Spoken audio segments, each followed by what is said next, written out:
kung bakit hindi mo napigilan. At saka yung mga kasamahan mo po, kumusta po sila, isalaysay mo po ng yung para maintindihan din namin at saka kung paano kami makagalaw. At saka ay clarify mo rin kung ano yung sabi mo na kaya parang naguguluhan din ako, kaibigan Solomon.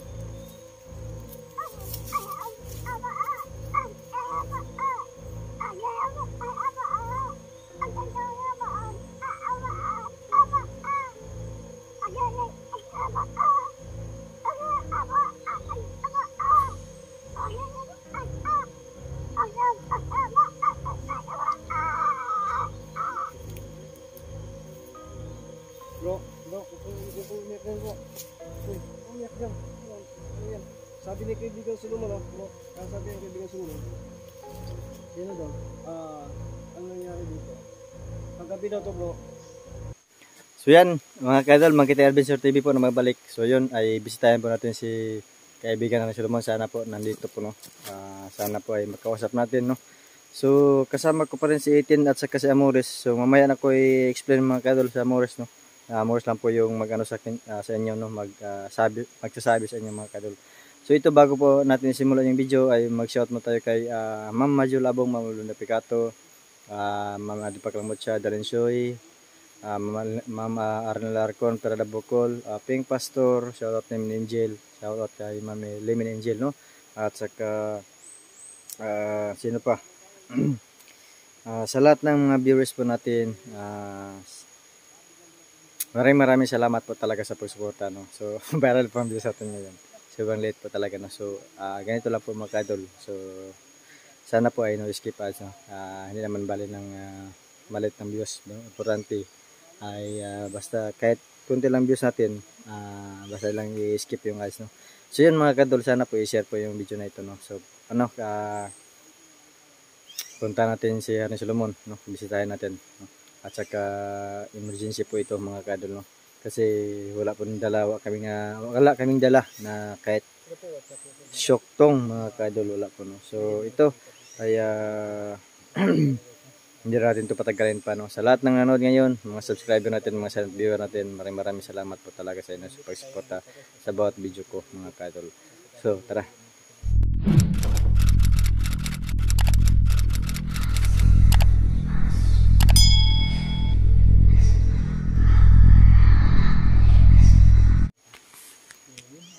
So yan mga kadol, magsimula na tayo bro. Paano ba ka nakaligtas at nakatakas doon sa mga bandido bro? So yun bro. So may paano kami nasa lubong na isang tao ba. Tapos? So sabi niya na pabalik kayo? Oh, ipabalik kami kasi may may aswang daw rebelde. Yun po ang sabi niya sa amin, marami daw nabaho na patay si tawag na. Oo, sa Tagalog. Patay na? Nabulok na. Maamoy na. Nangamoy na bangkay. So si Kyle po, hindi po natin kasama kay na trauma. Trauma po yung bata. So ano tayo ngayon? So yun mga kadol, first time po talaga ni Kyle, no. So yun, yan talaga yung mangyayari kay Kyle mga kadol kapag sobrang delikado po yung makasugat. Rebuilding aswang pala yun. So confirm na aswang yun. Chato pa aswang yun, yung nasa gupa natin. So chato pa, yun po nagpatay yung nakuha natin, nakita natin. So, parang yun na siguro bro. Parang ginilitan ng liig. Wala naman tayong tao na ibang nakikita doon. At bigla pang nawala. Grabe. Kasi sabi ng matanda na sobrang delikado daw kasi marami daw namamatay doon sa bundok na parang nangangamoy na.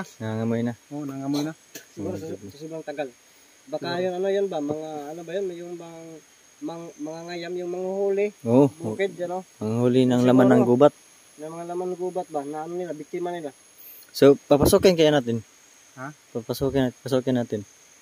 Hindi, yung yung nasa lubong natin, sa gubat Baka, yun. Kasi isa lang yun eh. Hindi, dalawa yun, di ba? Ayun, dalawa pa itong nakita natin. Marami daw, sabi na marami sila? Sa gubat na yun.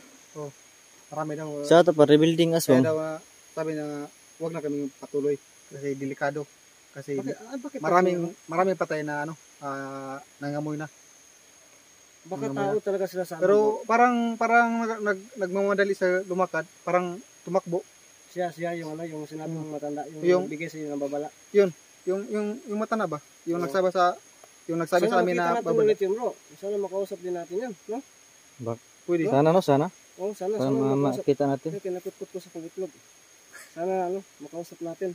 So tara, pumunta natin yung kaibigan natin. At saka doon lang po natin itanong, no? So yun mga kadol, no?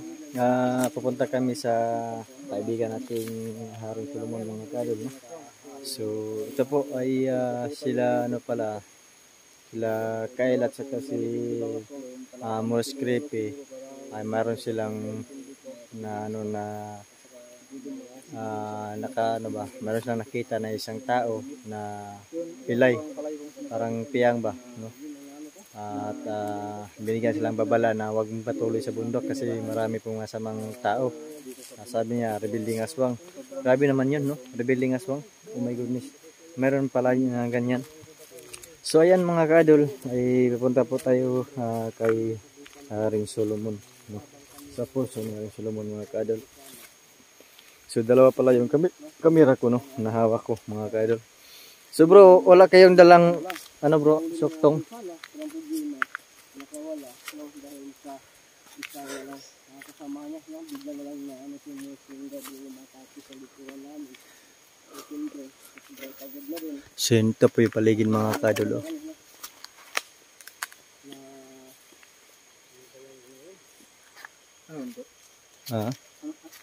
Parang may bubuyog.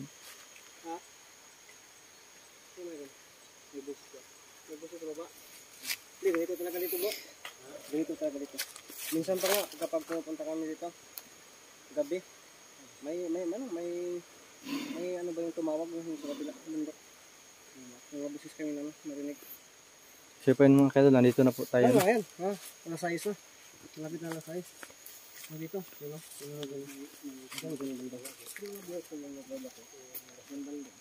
Hawakan mo na, bro.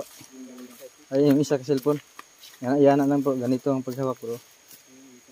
Kanina tong cellphone. Kay Timon yan. So yun mga kadol, nandito na po tayo sa kaibigan nating sa punso ni Haring Solomon. La bro, sinira bro. Oh my goodness to. La. Ano nangyari, bro? Sinira to Ha? Ala. May butas dito. Oh my Yun, goodness. butas kaya pala punso lang sa tingin natin sa bandang ibabaw, pero ang talaga nila nasa ilalim. Yun malaking butas Bro, yung alam ko, bro. Paano to, bro? I-stand mo ang kamera ko, bro. Ay, doon sa kamera sa ilalim. So yun mga kadalo, sinira po yung punso ni Haring Solomon, no? Oh my goodness to. Kaibigan Solomon. Laka bro. Kaibigan, ano po nangyari dito sa punso mo? Sinira bro. Bro, hindi, umimik si kaibigan Solomon, bro. Bro, hindi kaya yung sinira sa yung mga kabuilding at bro, sa tingin mo, bro. Tama ka, bro, parang may So yan mga kadalo, sinira po, no? dumating So, si kaibigan yung punso Solomon ni Haring Solomon dito, mga kadol. Oh my goodness to. At nakikipaglaban sa dalawang mga aswang. Ano ba? Oo. Niligtas kami ng kaibigan Solomon.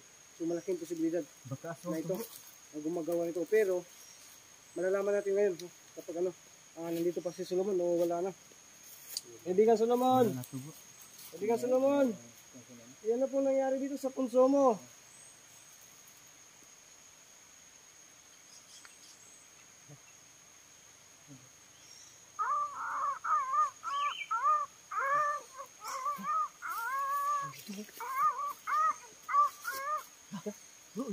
Saan bro? Ha? Saan yan? Sabi ni kaibigan Solomon, bro. Dalawang tao daw ang may gawa nito. Oh my Mga goodness. itim na tao. Umiiyak pa si Solomon, mga kadol. Bro, yun ang sabi niya, bro. Umiyak siya, bro. Kaibigan Solomon, nakilala niyo po ba kung sino yung gumawa nito? Kaibigan?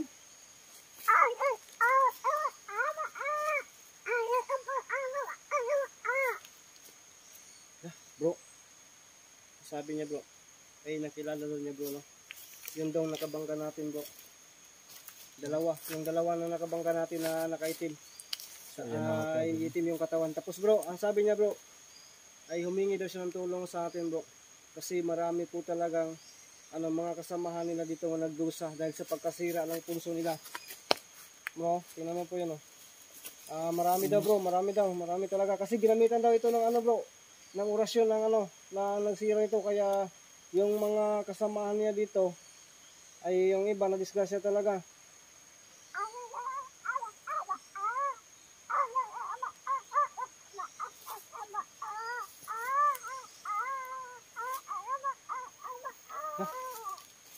Bro, Grabe bro, umiyak si Solomon bro. yun ang gabi nga. Dahil sa nangyari. Yung sabi na ni kaibigan Solomon, daw, wag muna daw ngayon bro. No, ang gusto niya, magpatulong siya sa atin bro.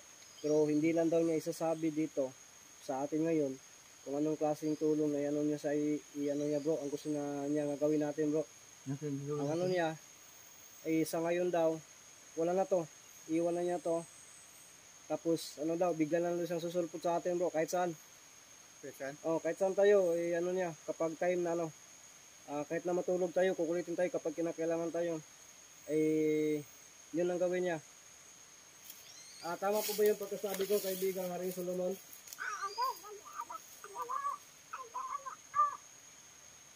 So, yun. Kaibigan Solomon, maaaring mo pa bang isalaysay mo po yung nangyayari dito? Kung bakit hindi mo napigilan? At saka yung mga kasamahan mo po, kumusta po sila? Isalaysay mo po yung para naintindihan din namin at saka kung paano kami makagalaw. At saka i-clarify mo rin kung ano yung pagkasabi mo na kaya parang naguguluhan din ako, kaibigan Solomon.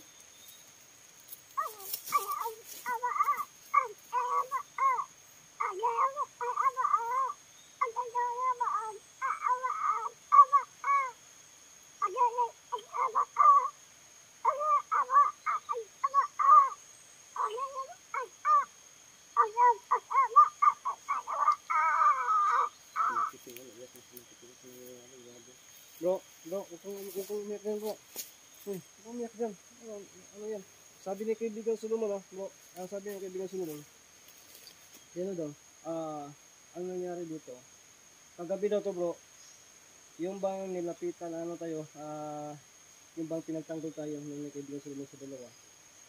Sabi Solomon sa amin na siya na po yung bahala kung saan yung kuta. Ang problema naunahan ko sa kaibigan Solomon. Dito, no? Ang kaniyang punso, ang tinira. Kaya marami sa kasama ni kaibigan Solomon dito ay nagluluksa. Ano ba yung bang nadamay no, sa pangyayari. Tapos ngayon, wala na talaga ito. Nakikita na natin yung butas dito. Yun ang sabi ni kaibigan Solomon. At saka sabi pa ni kaibigan Solomon na kailangan talaga niya ng tulong, no, namin. Kailangan talaga niya ng tulong namin. At saka yun, baka kahit daw saan, kahit sa wala daw siyang ngayon, wala siyang wala siyang pakialam kung kahit kami ay nandun sa maraming tao, pwede siyang dumating, no? Kahit lang daw pa konti-konti, no, basta makapagbigay lang daw ng instruction. Bro, huwag ka lang umayak dyan bro. At saka yun, ang may kaibigan sa loob, no? Basta, kahit sa panaginip bro, kahit sino sa atin makaano sa panaginip, ay agad tayong gagalaw kung ano yung gusto niya. Bro, ikaw bro, nakinig ka ba dyan bro? Bro, nakinig ko bro. Sobrang tagal lang natin dito, tapos ngayon lang nasisira itong siyempre naman siyempre yan, sobrang tagal na po talaga dito, no? Mahigit na po, mahigit na po 1 year po tayo dito. Mag-1 year na po tayo dito sa punto na ito. Pero yung nakikita natin ngayon. So yun mga kadol, hindi ko lang napigilan yung sarili ko, tapos kasi sira na po yung sa punso ko sa kaibigan natin, no?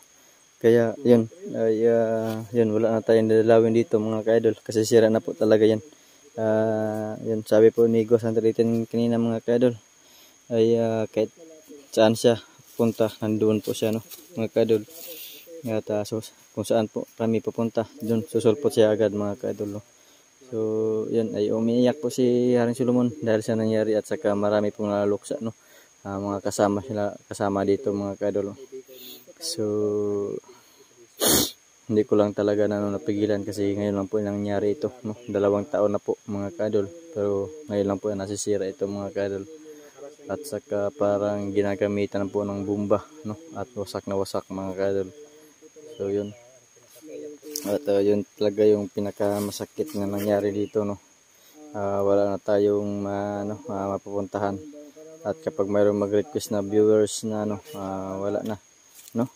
So ayun, tingnan mo mga kadol. At may butas pa, no? May butas. So yun, ito pala. Kung ano lang, napakasimpleng punso lang sa itaas. Pero sa ilalim pa talaga yung ano nila. Parang may bomba talaga. Parang binumba mga kadol. So yun, kaibigan Solomon. Nasaan na po yung nasaan na po yung mga kasama niyo po dito. Si Ramson. Siya po balak, nasaan na po sila? Ano po yung ano po...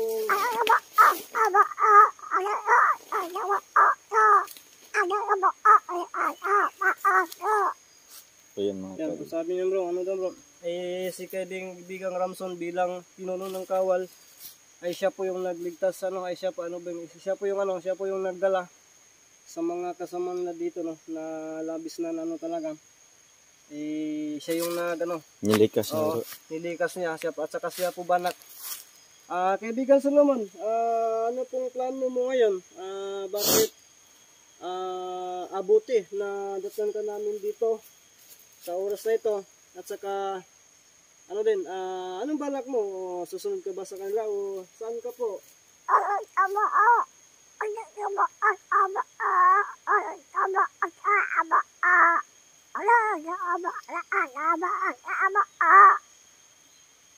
Ang sabi niyo bro? Nandito daw siya, inaantay tayo. Kaya pala ay biglang na lang napasok sa isip natin na pupunta dito. Kasi yun din pala yung niya. Habang nandito siya nagantay sa atin, ay para bang yung mga pangalan natin na papasok sa isip, pinasok yung isip natin na makapunta tayo dito. Kahit na medyo walang rason, wala tayong ba? Walang dala walang dalang sabi niya bro, wag din tayong mag-alala bro. Kasi ito talaga, sabi niya, nanatili siya dito, bumalik siya dito, ay dahil po sa atin talaga. Pero ang sabi niya, ay mayroon naman doon siyang dun sa kataas-taasan na karyan. Pero, hindi pa rin siya mawawala dito. Kung hindi, magano lang, mayroon din na isasabi lang doon niya sa atin bro. Kung matapos lang po daw yung problema. Ang lang daw bro, ay maging handa daw tayo kung ano yung ipagawa niya sa atin na tulong. Baka sa preparation yan sa bago nilang malipatan na tirahan dito bro, kasi yung mga kasamahan nila talaga, yun ang pinaka-importante. So ano ba dito bro, game tayo bro sa mga ganun walang problema bro, game tayo bro. So yan, kaibigan Solomon, so ngayon, yung natin ngayon? Sobrang wasak ka talaga. Kaibigan Solomon?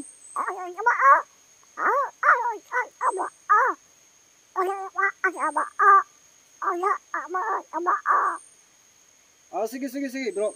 Sabi niya bro, baka daw maabutan tayo dito. May paparating na pang kalaban. Sine-check dito. Si kaibigan Solomon ay paalis na bro. Tapos tayo, paalisin tayo. Kaibigan Solomon, sige po, pasay. Ganun na lang po yung usapan natin. Yan na lang. Iparating mo lang po sa amin kung ano yung gagawin namin o yung talaga na tulong. Kasi sa ngayon parang parang nabigla din kami sa mga pangyayari. Hindi namin yung nasahan to. Kaibigan Solomon, wala na bro. Wala na, sumibat na. So yan mga kadol, sobrang wasak-wasak at saka emosyonal po talaga nangyari. Kasi nasira po, sinira po talaga yung punso na yan sa mga kadol. So yun ay kailangan na po natin tatagan yung natin. So yun mga kadol ay nawala na akong gana mga kadol kasi kaya na po yung punso nangyari. Wala na tayong bibisitahin. So yun.